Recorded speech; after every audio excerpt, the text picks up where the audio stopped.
Kau PKI sana dukung PKI. Ada cerita ini.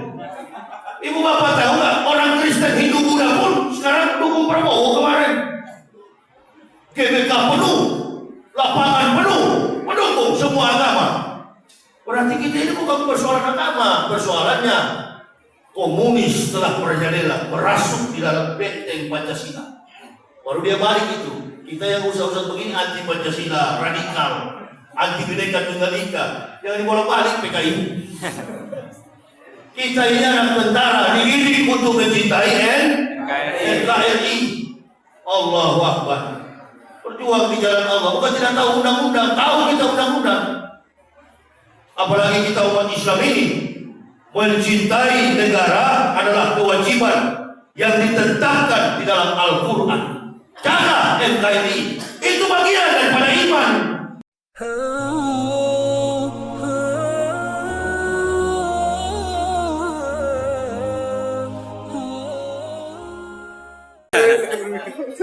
Emangnya kita rela? Kali ini Pak Prabowo nggak mau kasih kesempatan, nggak boleh rela. Teman Jokowi utus LBP bertemu, nggak mau Pak Prabowo, nggak mau. Kita ini orang-orang yang berjuang. Bilangnya, oh Ustaz Yaya pendukung Prabowo, Ustaz Somad pendukung Prabowo. Bukan, diperalat oleh politik. Bukan, kami yang memperalat Prabowo. Memangnya kita murah ini? Saya baru ngomong tadi di atas mimbar, siapa yang lebih mulia? Harga teko pun di bawah.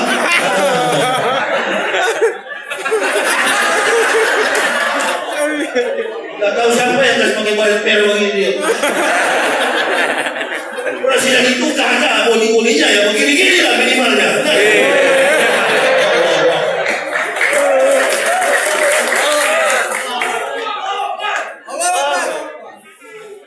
Yang punya postur gagah, pastotan, ilmunya luas.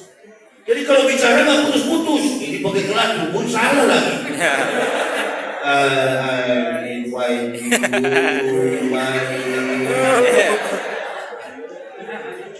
Prabowo berapa bahasa dia kuasai? 3 bahasa Prabowo kuasai. German, English, and Dutch, Belanda. Beliau kuasai. Ibunya orang Manado, sama lah satu kasta kita. Makanya saya pilih Pak Prabowo.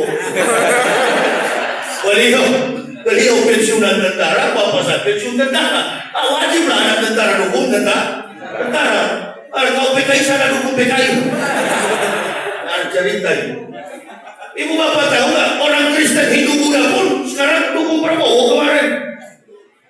GBK penuh, lapangan penuh, mendukung semua agama. Berarti kita ini bukan persoalan agama, persoalannya komunis telah merajalela, merasuk di dalam benteng Pancasila. Baru dia balik itu. Kita yang usah-usah begini anti Pancasila, radikal, anti Bhinneka Tunggal Ika. Jangan dibolak-balik PKI. Kita ini anak tentara dididik untuk mencintai NKRI. Allahu Akbar. Berjuang di jalan Allah. Bukan tidak tahu undang-undang, tahu kita undang-undang. Apalagi kita umat Islam ini, mencintai negara adalah kewajiban yang ditetapkan di dalam Al-Quran. Jaga NKRI, itu bagian daripada iman. Bukan teroris, kalau teroris nggak ada itu ISIS, OSOS, USUS, SS. Itu justru muslim-muslim penakut. Itu yang kental dengan politik, hanya menghancurkan tatanan kehidupan bermasyarakat. Kalau kami enggak lah. Cuma ya itulah, karena saya berdakwah dari kafir, tak peduli saya, biar di bandara ada tentara baca-baca Bible di atas pesawat. Saya bilang jangan baca-baca itu, masuk neraka kau. Hampir dia aja saya selamat di atas pesawat. Tak ketakutan istri saya. Biar aja Pak orang punya akidah. Jangan, ini justru diselamatkan. Apa dia pukul saya? Dia kok bisa begitu? Anda ini harus tahu sopan. Datang pramugari ke sini, mana-mana. Pak, di sini bukan warung depan. Saya juga muslim. Muslim bagaimana rambut pendek begitu? Tapi ada hasilnya, Pak. Ada hasilnya, Pak. Ada hasilnya. Kenapa? Mulai dari situ pramugari sekarang mengecil, Pak. Allahu Akbar. Dari situ udah mulai ada pramugari Kimbab tadi-tadinya Allah Akbar sampai begini kok saya di kursi. Taruh barang dengan gini. Saya pun di belakang di samping itu tinggal gini-gini. Dan dia taruh barang di atas kabin. Goyang-goyang begini tadi. Allah Akbar. Begitu saya bilang begitu, sekarang sudah ada pramugari yang pakai jilbab, ada manfaat. Marah-marah di satu itu tentara ini. Saya bilang sudahlah, itu yang ente buka kitab apa? Kisah para Rasul. Sampai tulis itu. Yang tulis itu bukan Paulus bukan, yang tulis itu Lukas. Lukas itu tabib, kalau sekarang dokter. Kok Anda tahu? Ya saya tahu, saya bekas pendeta, saya bekas rektor, bagaimana nggak tahu? Ente cuma ngelucu di gereja. Kitab semua itu palsu, yang paling betul itu yang sebenarnya Islam itu Al-Quran yang dibaca, bukan itu. Di dalam pesawat dia sudah ceker, saya perlihatkan itu data-data kepalsuan. Coba Pak saya pinjam tadi ente marah-marah. Ini palsu semua, kosong dulu. Jadi pendeta ngomong di atas gereja, dengarlah firman Tuhan, bukan firman Tuhan, firman saya dan teman-teman dulu itu. Coba ente masuk Islam. Kalau masuk Islam, di dalam keterangan jangankan satu kata, satu titik Al-Quran itu tidak mampu diselewengkan oleh otak dan tangan manusia. Makanya lihat orang Kristen di luar sana, Pantekosta dengan Protestan saling tabrak karena kitabnya beda dengan Katolik. Tata cara ibadahnya beda, kitabnya beda, nyanyiannya beda. Pantekosta agak rock and roll, kalau Protestan slow nyanyi dia. Tapi kalau Pantekosta, pacara lompat sini pakai band. Ditanya pendeta kenapa? Saya lagi kepenuhan Roh Kudus. Salah, Roh Kudus. Lupa saya. Pendeta dengan pendeta ribut cari domba di kandang domba. Karena kitabnya beda. Memang mereka beriman kepada Yesus, kepada Tuhan mereka namanya Yesus, bukan Isa. Umat Isa pun ikut-ikutan Isa, Yesus, Kristen, Injil. Salah itu, selama ini salah kita. Isa adalah nabinya umat Islam, Yesus adalah Tuhannya orang Kristen. Lakum dinukum. Isa bukan Yesus, Yesus bukan Isa. Bible bukan Injil, Injil bukan Bible. Bible itu adalah kitab buatan otak dan tangan kotor para ahli kitab Yahudi dan Nasrani. 200 tahun Al-Masih diangkat oleh Allah, barulah turun kitab itu, namanya Bible New Testament, perjanjian baru. Old Testament, perjanjian lama, diadopsi sebagian dari kitab orang Yahudi. Makanya dia menjadi 66 kitab, isinya omong kosong semua ya. Makanya saya masuk Islam. Kok Rocky Gerung yang dilapor, bukan saya. Rocky Gerung yang dilapor karena mengatakan kitab suci adalah fiksi. Kalau Rocky Gerung mengatakan kitab suci adalah fiktif, itu salah itu. Umat Islam karena punya ilmu namanya tasawuf, jadi dia nggak lapor Rocky Gerung. Yang lapor justru orang Kristen, Boyd Lapian, orang Manado juga yang lapor. Rocky Gerung cuma mengatakan fiksi. Kalau saya malah mengatakan omong kosong, palsu, tale plus superstition becomes nonsense. Dongeng tambah tahyur sama dengan omong kosong. Kenapa banyak nggak lapor saya? Keliling Indonesia di YouTube banyak sekali orang Kristen tahu saya bilang kitabnya palsu. Cuma lapor saya. Baru saya beberkan di pengadilan.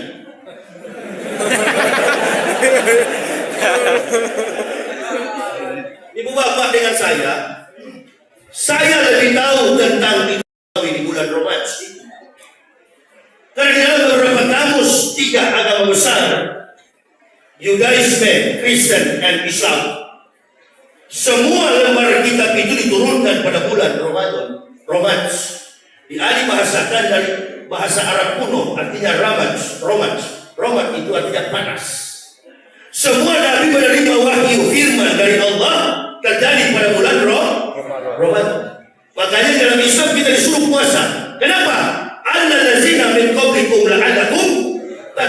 ya ayyuhalladzina amanu kutiba alaikumus syiyamu kama kutiba alal ladzina min qablikum la'allakum tattaqun. Kita disuruh berpuasa oleh Allah karena menghormati diturunkannya syahrul Ramadan lazi unzila fihil Qur'an hudan linnasi wa bayyinatin minal huda wal furqan. Allazina min qablikum la'allakum, sebagaimana orang-orang sebelum kamu mereka berpuasa agar kamu bertakwa. Berarti sebelum datang Rasulullah SAW ada orang yang beriman sebelum orang Islam. Siapa mereka? Nabi, Rasul dan pengikut-pengikutnya. Ramadan malam pertama Allah Ta'ala turunkan suhuf Ibrahim. 700 tahun setelah suhuf Ibrahim, lembar kitab Ibrahim, malam ke-6 Ramadan Allah Ta'ala turunkan lembar kitab Taurat Musa alaihissalam di Bukit Tursina. Pada waktu Allah turunkan Taurat di Bukit Tursina, Allah katakan kepada Musa, ini atau itu umat Muhammadin nur aini kaila yadurruhum zulmatani. Wahai Musa, aku akan memberikan ini atau itu umat Muhammadin, aku akan memberikan kepada umat Muhammad nur aini kaila yadurruhum zulmatani, akan memberikan kepada umat Muhammad dua cahaya untuk menerangi mereka dari dua kegelapan. Faqala Musa, bertanya Musa, manur aini ya Rabbi, cahaya apa itu ya Tuhanku? Faqala Allah Ta'ala, nurul Quran wa nurul Ramadan, cahaya Al-Quran dan cahaya Ramadan. Wa ma zulmatani ya Rabbi, bertanya lagi Musa, untuk menerangi dua kegelapan apa itu ya Tuhanku? Faqala Allah Ta'ala, zulmatul qabri wal yaumal qiyamati, untuk menerangi umat Muhammad dari siksa kubur dan kegelapan hari kiamat. Sekarang timbul pertanyaan, saya mau tanya itu Bapak. Waktu Allah berfirman kepada Musa di Bukit Tursina tentang umat Muhammadin, Nabi Muhammad sudah lahir atau belum? Belum. Allahu Akbar. Waktu Nabi Isa mengatakan, wa idh Isa ibnu Maryam ya bani Israila inni rasulillahi ilaikum musyriqan lima baina yadayya min at-taurati wa mubasyshiran bi rasulil ya'ti min ismuhu Ahmad. Akan datang seorang Ahmad, Nabi Muhammad. Rasulullah SAW sudah lahir atau belum? Belum. Al-Quran sudah ada atau belum? Belum. Kalau belum ada, kenapa sekarang ada ayatnya? Siapa kira-kira yang mualaf kita ini? Ibu bapak jawab, belum, Al-Quran belum turun, Rasulullah belum datang, tapi Al-Quran sudah turun. Jadi kalau saya mengatakan dalam sebuah studi teologi tentang agama Samawi, diturunkannya kitab-kitab Samawi, jangan setelah saya bicara Taurat, asumsi, logika, brand, mindset kita ini terus tertuju kepada buku. Taurat itu tidak tertulis di atas buku, di atas kertas. Dia tertulis di atas dua loh batu, 5 and 5 today. Bani Israil. Diberikan Allah kepada Bani Israil di atas dua loh batu, 5 perintah dan 5 perintah yang dikenal dalam istilah ilmiah the 10 commandments. 10 perintah bagi Bani Israil ditulis di atas loh batu, 2 loh batu. Betul itu Taurat. Tapi sepeninggal Musa alaihissalam, Musa mati, Taurat itu hilang. Makanya ada naskah ilmiah yang disebut the Dead Sea Scrolls, naskah gulungan laut mati. Saya studi di sana 4 tahun di Severus, Yerusalem. Saya tanya, mana Injil yang asli? Injil yang asli kata orang Yahudi, itulah Al-Quran. Taurat yang asli, itulah Al-Quran. Tidak ada satu makhluk manusia yang dapat membuktikan manuskrip, naskah Injil dan Taurat yang asli. Mana profesor Islam dan Kristen? Saya mau lihat, buktikan sama saya. Kalau ada Injil asli, ada pemuda di balik di Pekanbaru, habis saya ceramah dia bilang begini, Ustaz, saya ketemu bapak saya punya Injil asli di rumah. Hah? Ada ini orang Yahudi ya? Bukan Ustaz, saya orang Melayu, orang Riau. Bapak saya punya Injil asli. Innalillahi. Kapan bapak mau ketemu Nabi Isa? Itu yang pendeta nggak berani debat dengan saya. Saya mau minta, mana naskah asli? Bahasa apa yang dipakai oleh Al-Masih? Al-Masih mengajarkan kepada Bani Israel 12 muridnya Al-Hawariyun yang semuanya mati, tinggal 4 orang tidur di dalam goa 309 tahun, maka terbitlah kitab As-Sabul. Nah, 4 pemuda itu adalah ahli-ahli kitab. Saya tahu sejarah itu, saya belajar Islam, bukan orang Islam yang tuntut, buktinya Bapak Ibu tidak tahu. Injil yang sebenar-benar Injil diturunkan oleh Allah kepada Nabi kita Isa alaihissalam, Nabi yang paling misterius, kehadirannya spektakuler, penuh mujizat, dilahirkan tanpa konotasi seks. Isa Maryam rohun lillahi wa kalimatullah. Dialah ditiupkan dari roh dan dialah kalimat Allah. Dia yang menyampaikan sekaligus mempersiapkan jalan datangnya Nabi kita Muhammad sallallahu alaihi wasallam.